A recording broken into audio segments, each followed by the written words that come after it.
Hey everyone, Ryan from Ryan O here, and today we're going to be doing Masters of the Air episode 6. And this episode was actually pretty good, I'll have to say. There's some pretty intense moments. So, again, I got my list of notes here, so if I keep looking down, bear with me. So we kind of carry off from Westphalia, Germany, where we kind of left off last week, and kind of near the halfway point of that episode, of episode 5, where Buck landed outside of a farm. So basically, kind of we carry on with that. Now, Bucky looks more disheveled than he did from where he landed, so I don't know if hours has passed or days.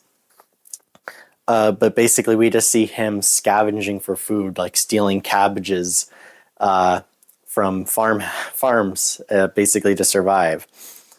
And now we too see him just walking. I don't know where he was walking to, but literally just sees a couple young boys, and they kind of rat him out, and a couple farmers start chasing him, and then they call the local police to help chase after the the American. So Bucky starts running, and eventually he jumps into this like creek. And you see all these like reeds coming out, and basically I was like, that was like an intense moment. But I thought it was funny too, and just the detail that like he jumps in and starts hiding in the reeds there, and the farmer jumps in the water after him with a shotgun, and you just see him walking by, and you clearly see Bucky there behind him, and of course we know that's Bucky. But if you notice like how Bucky is putting his mouth under the water, and he's only breathing through his nose to make it quieter. You see him with his 1911 pistol, and you see the barrel slowly moving, like he's tracing after this guy. So I thought that was really good, paying attention to detail. Like you just see all those little movements. The farmer, eventually leaves. He starts walking further down the creek or the pond, and Bucky is not looking. And of course, that trope, like you're not looking where you are or what's behind you. And then you hear like the cocking of a shotgun, and one of the Germans, which kind of funny, spoke only German, like saying, "Oh, like American, we're not going to harm you, we're not going to hurt you." But he's speaking in German. Of course, Bucky doesn't understand him, and all of a sudden now this guy speaks perfect English and says, "For you, the war is over," and Bucky kind of has to put his hands up.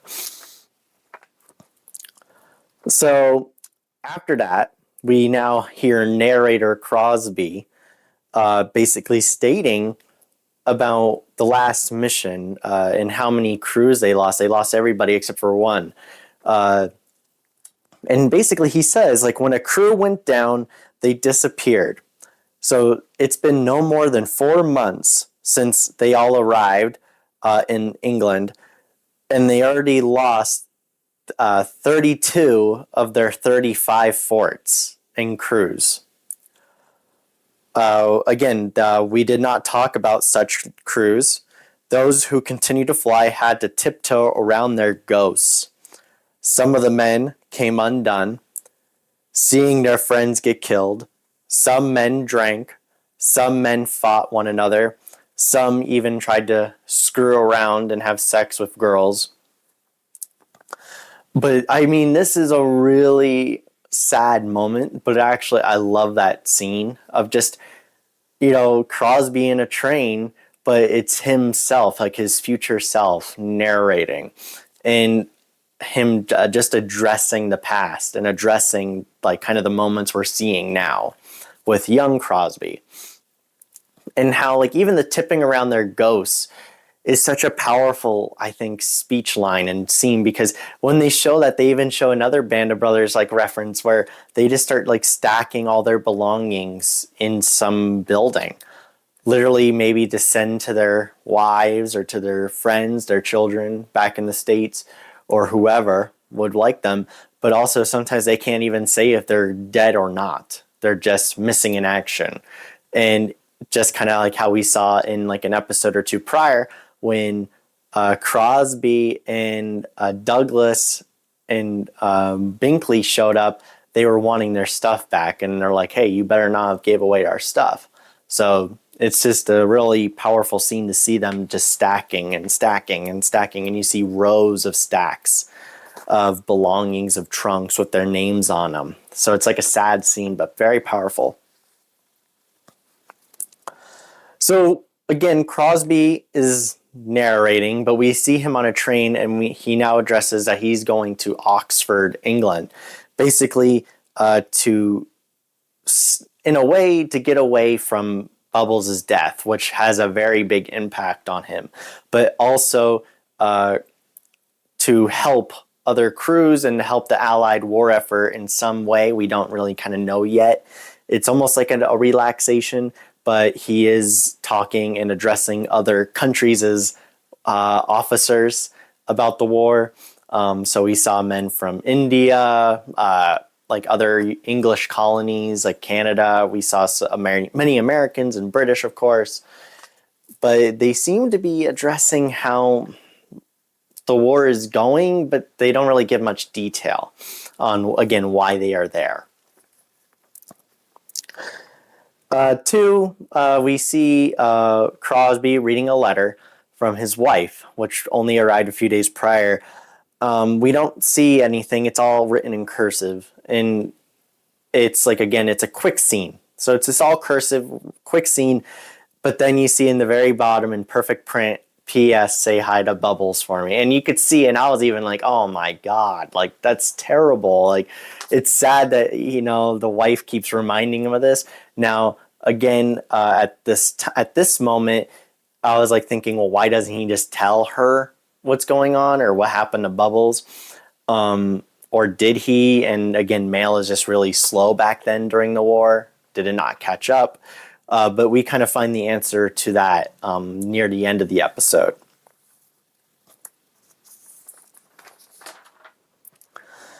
So now we skip, and this episode is full of time skips and time jumps. It's like really quick, sometimes scenes.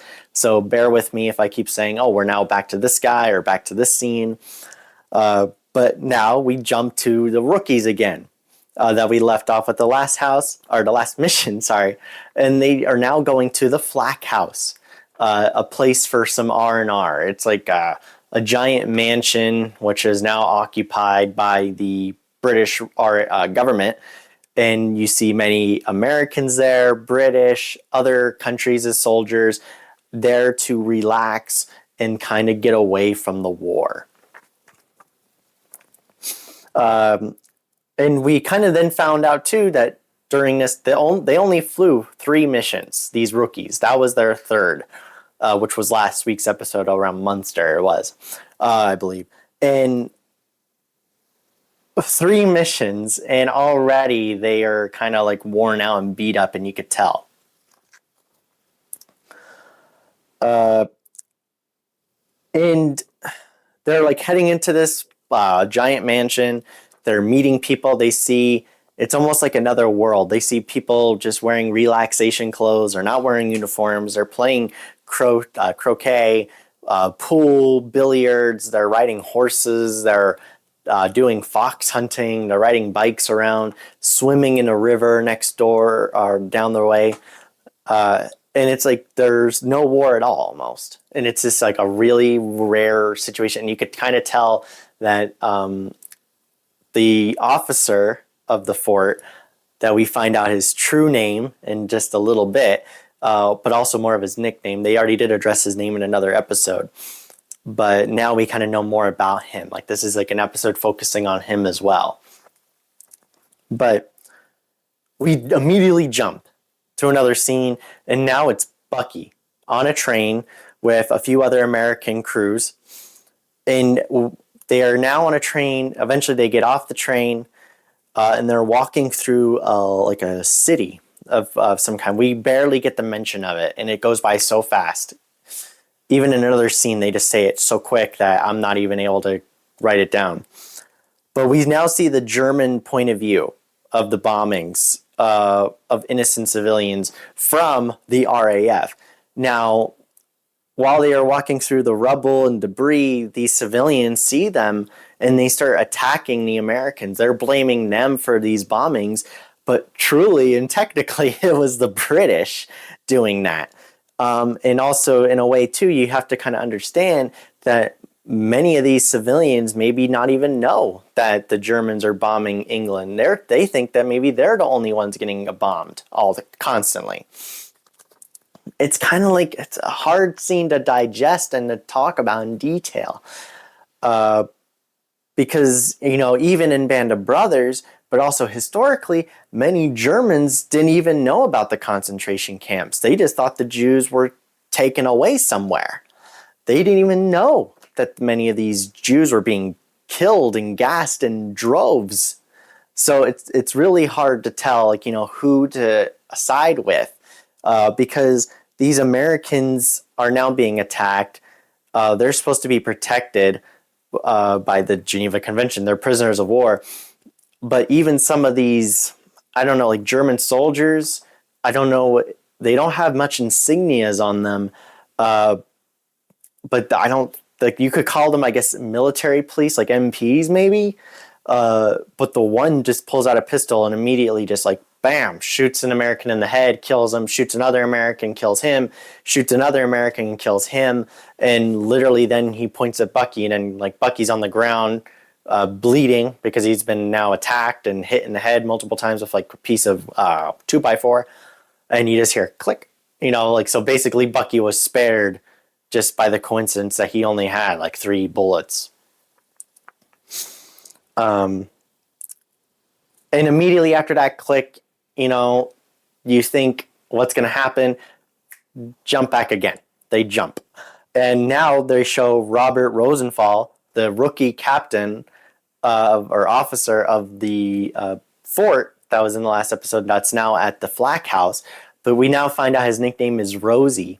And we see that on his bomber too, is Rosie's Riveters, which I barely noticed last episode. So if you already noticed that, sorry. But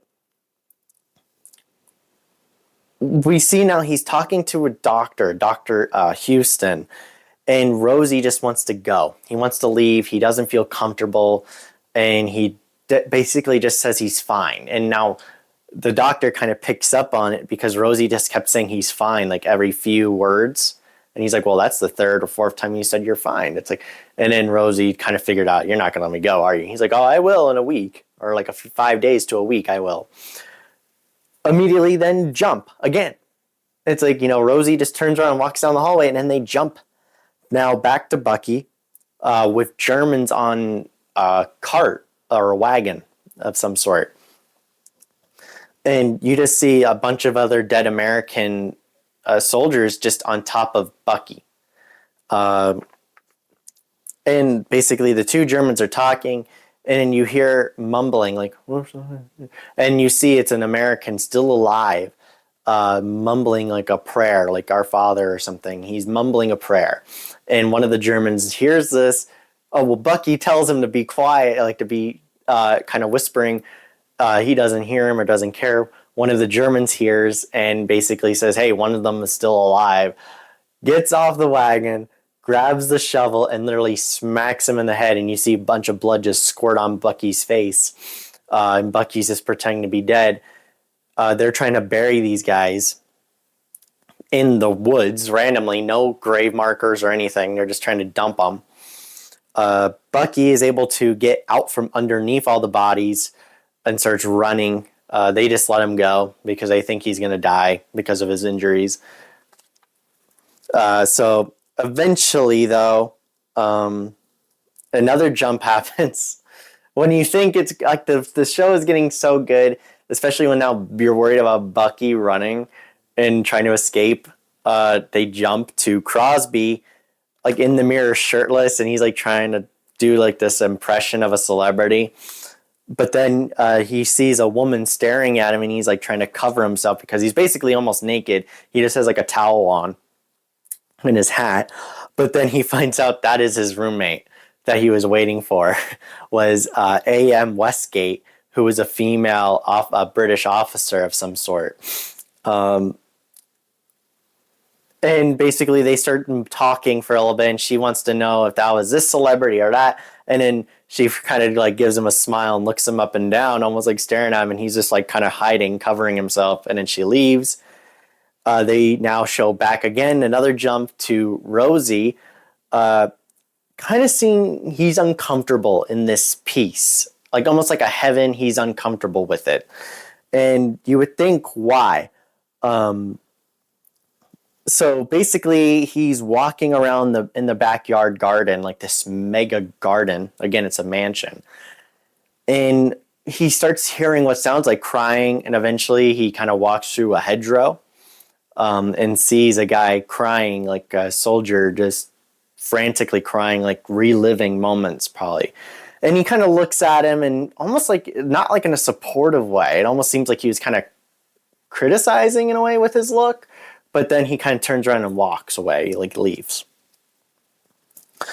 But then too, I mean, I felt bad for that guy, like that soldier crying, and I mean, again, I feel bad in no situations. But then too, you just see how the war again plays on someone's psyche, like on their mentality. And it's sometimes some soldiers care, other soldiers don't. It's like, but here we see this happening, and very similar in like Band of Brothers in the Pacific, they only mentioned it slightly. Like more of the Pacific showed the aftermath with Sledge, Eugene Sledge, and how he had those PTSD trauma moments in night terrors, or when he was out hunting with his dad and he had to drop the shotgun because it was just like he was having a panic attack and was thinking he was back on one of those islands fighting the Japanese. This guy, on the other hand, is maybe reliving those moments too, but just showing it in a different way, but more tears. So, again, we now jump again to Bucky. And he's just laying there. Two German cops, what look like cops, show up, and they start poking him with rifles, and they finally see he is alive, and he was able to get up, and they drive him to a camp, which was called the Dulag Loft Prisoner of War Transit Camp, which was in Frankfurt, Germany. Basically, he is walking around in there, and then they finally kind of throw him in a jail cell, and the door slams shut, and he's just kind of looking around, and then jump again. Now we're back with Crosby. And Crosby is in Oxford in one of their buildings. It looks like he was in one of their libraries. But you see a bunch of British officers, Canadians, like Indian, Pakistani, all these things, like all these countries that are under the colonialism of England, basically. But we see this British officer criticizing the Americans, and we don't really know what he's criticizing on yet. But we see how, like, the British see the Americans as sloppy, they're drunks, they're really aggressive, they just want to get into a fight, and then two, they basically just only want to, have sex with girls. Like, they're like, oh, well, in England, an American will go up to a duchess, a very respectable woman in high society, and he asks her to bed before asking her to dinner. But the British officer basically says that we, on the other hand, we just go to our maids to get our fun, like basically to have sex with the maid instead of our wife, because that's more fun to do in a way. And I understand where he's coming from, but in that mentality, it's just, again, really hard and difficult to understand. But then we see the British woman that's Crosby's roommate, Westgate, I'll just call her, is then criticizing the officer, saying, I think, these Americans are actually respectable, and I think it is nice that they do this, this, and this, because they're helping us in this war. The British officer kind of like nudges her aside, because even like we learned from her that she attended Oxford, but women don't get degrees. They don't get diplomas. And basically in London society at that time during World War II. So basically it's like you go there, you pay all that money, no degree. Only the men get the degrees. But during that, this British officer, after kind of slouching her aside and telling her to buzz off almost, is then addressing Crosby and telling him, hey, why don't you tell your Yanks, to stop having sex with our women, stop drinking and stop causing disturbances in our streets and our pubs. Those are our bars, our pubs. You go find somewhere else to go. And Crosby kind of just defiantly just tells him, what, hey, every day could be one of these guys' last night on Earth, alive.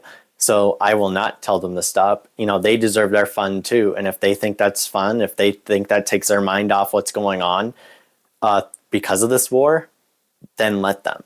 And I really like that scene because it does dress highly on that, because these Brits don't have much casualties, I'll say, due to night bombings. But the Americans, the Yanks, they're the ones having massive casualties because they do more precision bombing during the day. The RAF just targets random cities in Germany or in France or anything under occupied Nazi control and territory, and they'll just bomb it. And basically the Germans, too, to retaliate, do the exact same thing. So it's like they go back and forth, and then the Americans do it during the day. But it just kind of shows you, even though they're allies, the Americans, the British, the Canadians, anybody, they still have their own issues with one another as well. It's not all allies and fighting together. So, we now find out Westgate is a punter, which is basically like a little riverboat gondola driver with a giant like pole or a stick, and basically just ferries people around the I guess London or around that Oxford, around those little rivers.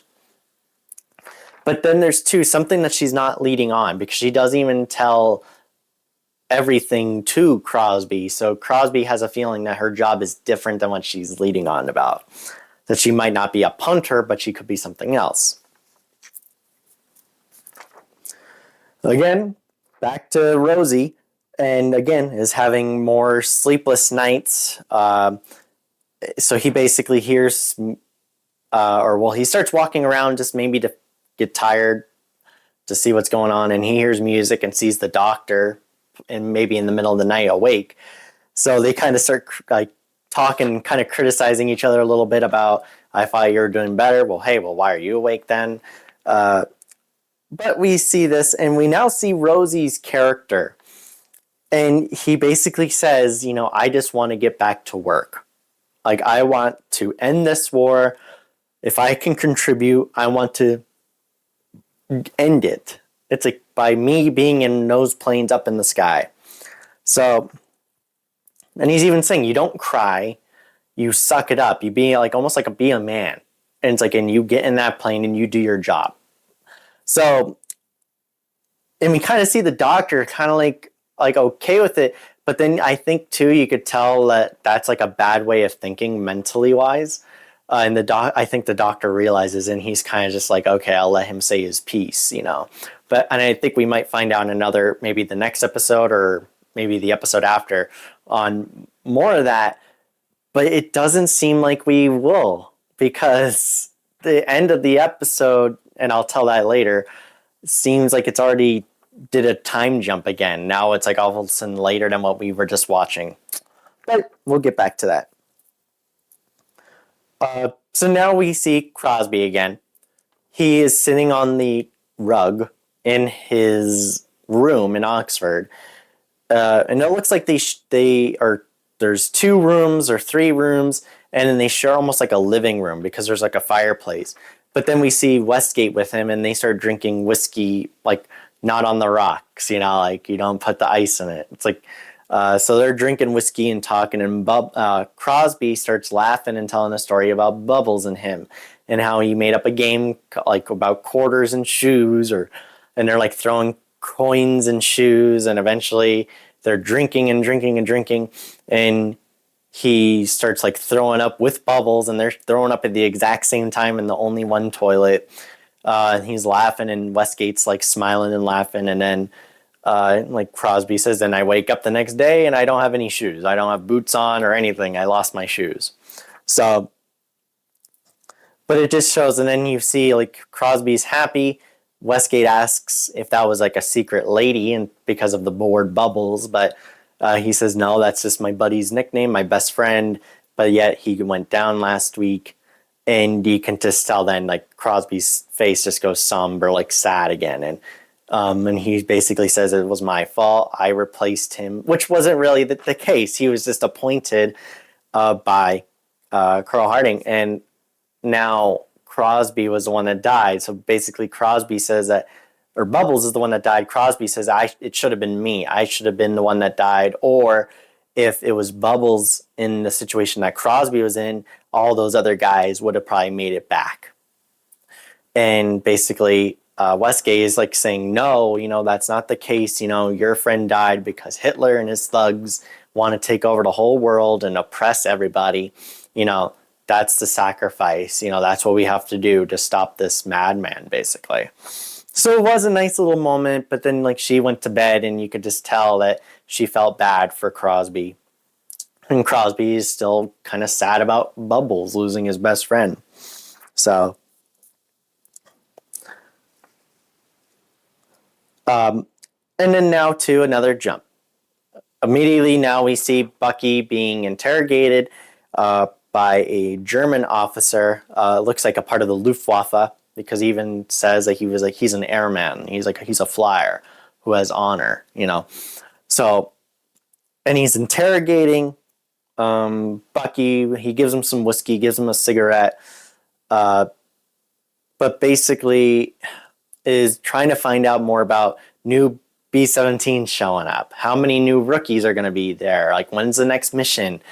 Who's your favorite baseball team? And he kind of like, talking about it, but eventually doesn't give any information. He just keeps saying his serial number and his name and his rank.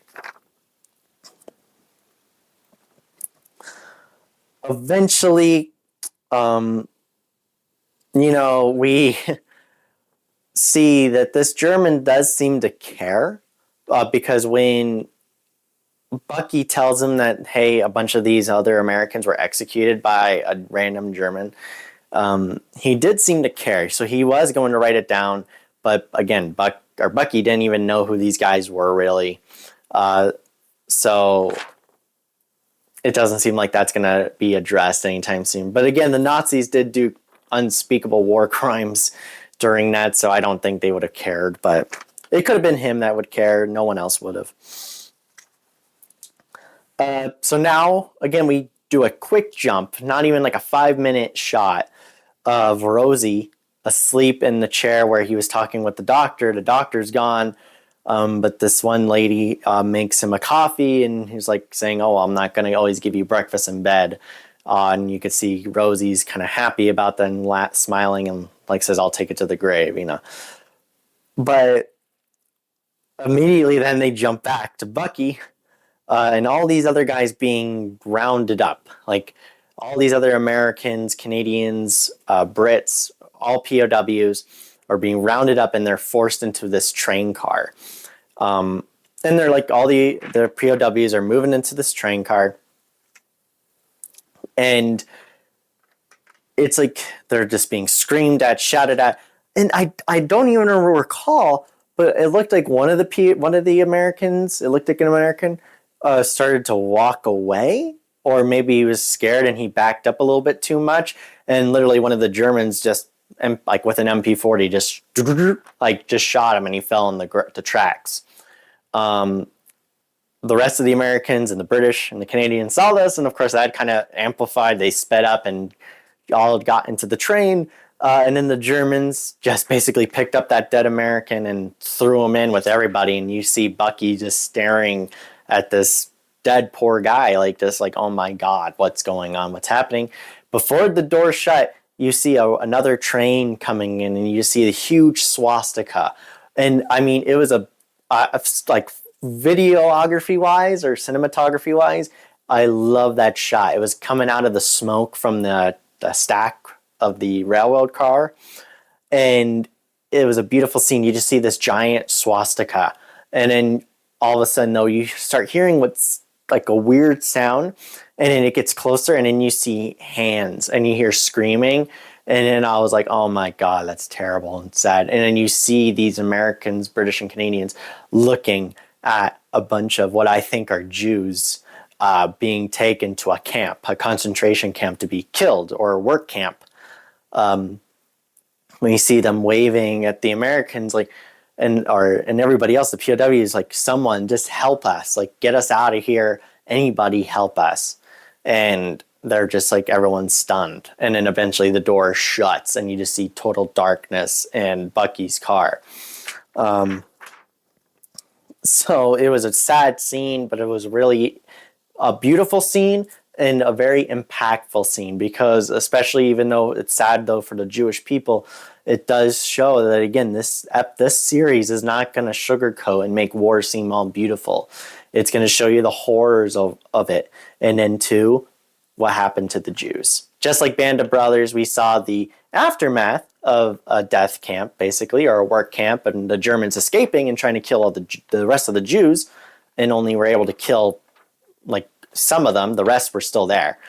But kind of now I hope they show more, but now you could see what happened to the Jews. Like, they're shoved in these cars, just like the POWs, and they're taken to a camp.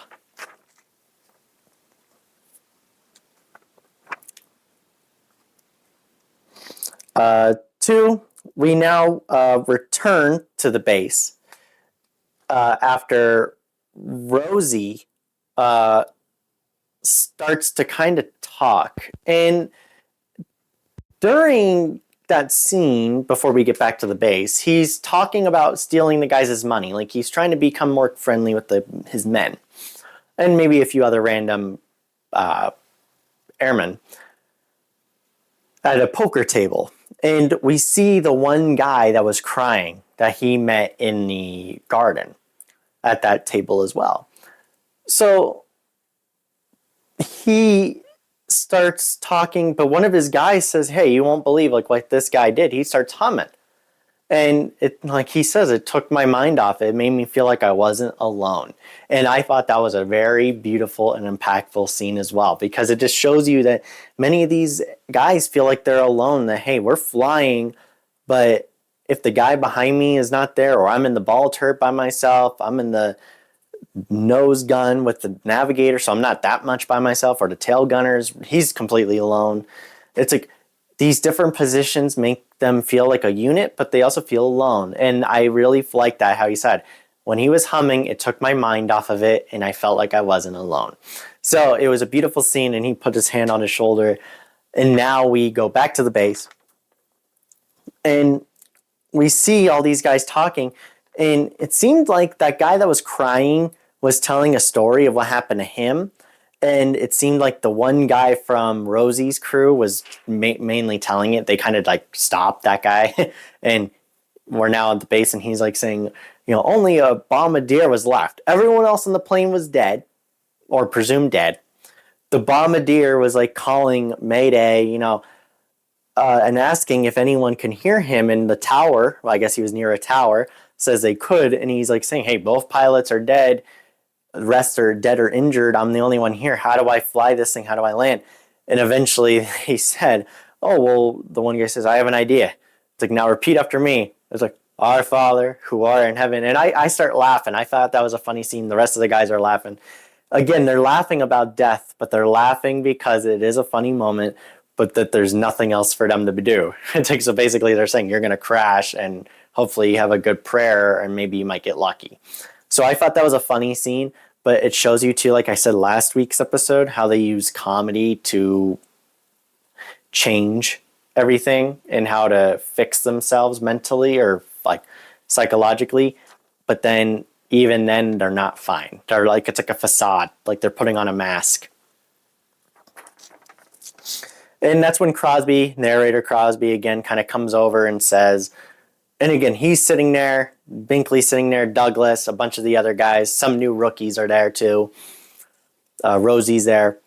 And they're like saying how they tell stories. Even if the story is not true, or if it is true, it takes their mind off of it and makes them think of other things, or makes them come together as camaraderie, like that Band of Brothers like style, which I did like that scene. Two, another jump. We now see Bucky and the rest of the POWs arrive at some camp.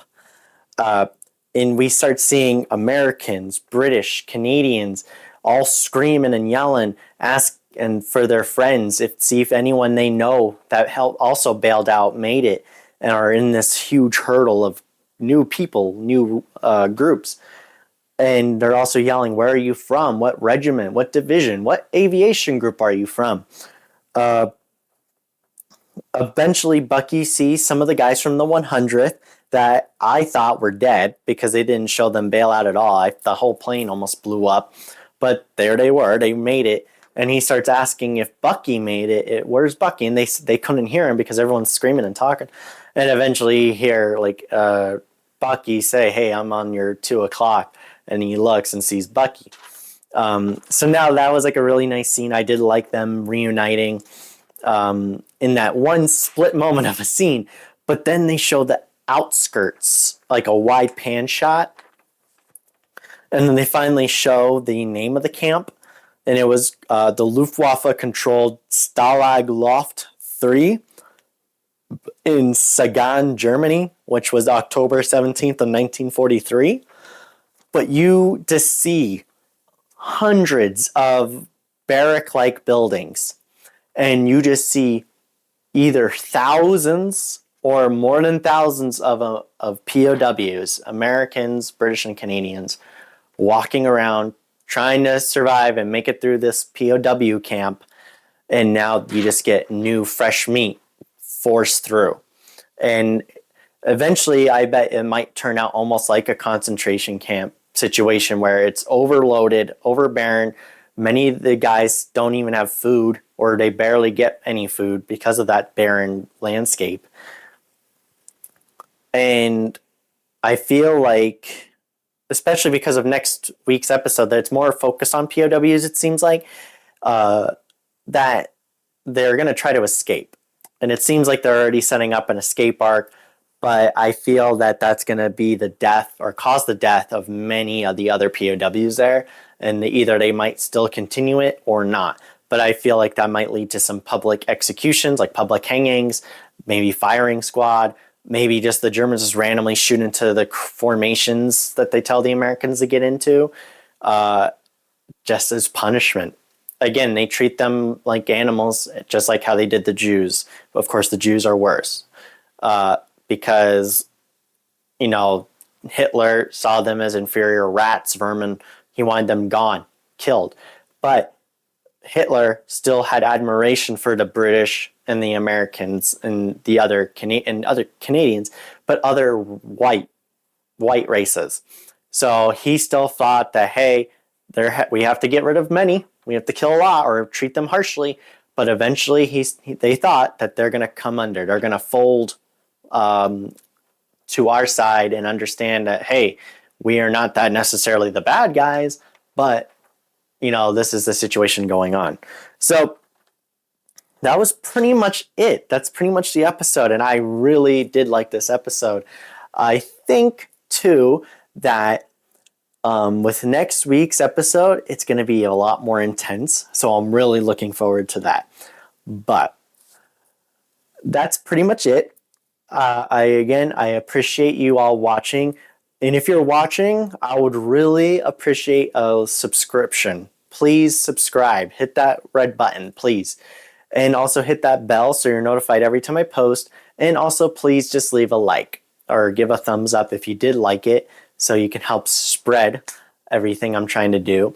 And also leave a comment. I would really love to hear your comments. Tell me what you think.